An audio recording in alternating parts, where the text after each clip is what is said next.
प्यार दे देबो एगो चुमा तोर गोल गोल गाल दे देबो एगो चुमा तोर गोल गोल गाल आज मंगलवार है के कैल है के बुधवार आज मौके छोड़ दे गोरी कैल करी बे प्यार दे देबो एगो चुमा तोर गोल गोल गाल दे देबो एगो चुमा तोर गोल गोल गाल दे देबो एगो चुमा तोर गोल गोल गाल दे देबो एगो चुमा तोर गोल गोल गाल। नाम नहीं लेंगे दोबारा, प्यार मोहब्बत कर इश्क है जी लेंगे। डीजे पुष्पेंदु बाबू हम अकेला दारू की अपन सहारा बनाबू, तू बेवफा के दिल से मिटाबू। पुई जाली आदिवासी महतो पाड़ा कर सामने से।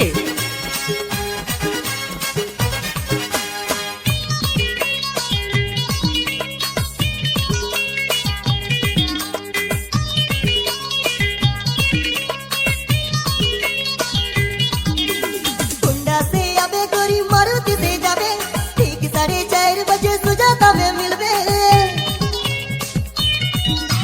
कुंडा से आबे गोरी मारुति से जाबे ठीक 4:30 बजे सुजाता में मिलबे। जवानी है तो प्यार करेंगे आज नहीं गोरी कल रात करेंगे।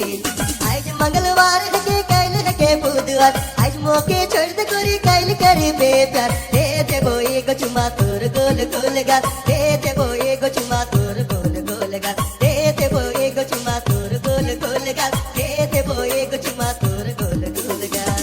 गोटे भारत में न्यू नागपुरी गाना लॉन्च करत है डीजे पुष्पेंदु बाबू और डीजे इंद्रजीत बाबू। पुई जाली आदिवासी महतो पाड़ा कर सामने से।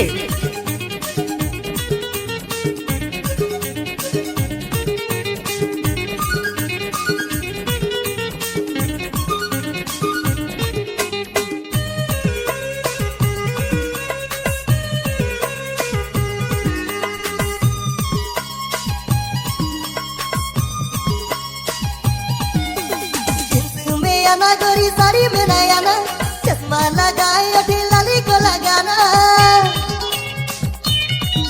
अरे जींस में आना गोरी साड़ी में नहीं आना चश्मा लगाए अठे लाली को लगाना। जवानी है तो प्यार करेंगे आज नहीं गोरी कल रात करेंगे। आज मंगलवार है के कैल है के बुधवार आज मौके छोड़ दे गोरी कैल करी बे प्यार दे देबो एगो चुमा तोर गोल गोल गाल दे देबो एगो चुमा तोर गोल गोल गाल दे देबो एगो चुमा तोर गोल गोल गाल दे देबो एगो चुमा तोर गोल गोल गाल। आज मंगलवार है के कैल है के बुधवार आज मौके छोड़ दे गोरी कैल करे बे प्यार दे देबो एगो चुमा तोर गोल गोल गाल दे देबो एगो चुमा तोर गोल गोल गाल दे देबो एगो चुमा तोर गोल गोल गाल दे देबो एगो चुमा तोर गोल गोल गाल। प्यार में धोखा खाए के सिगरेट और दारू पी के एक पागल छोड़ा।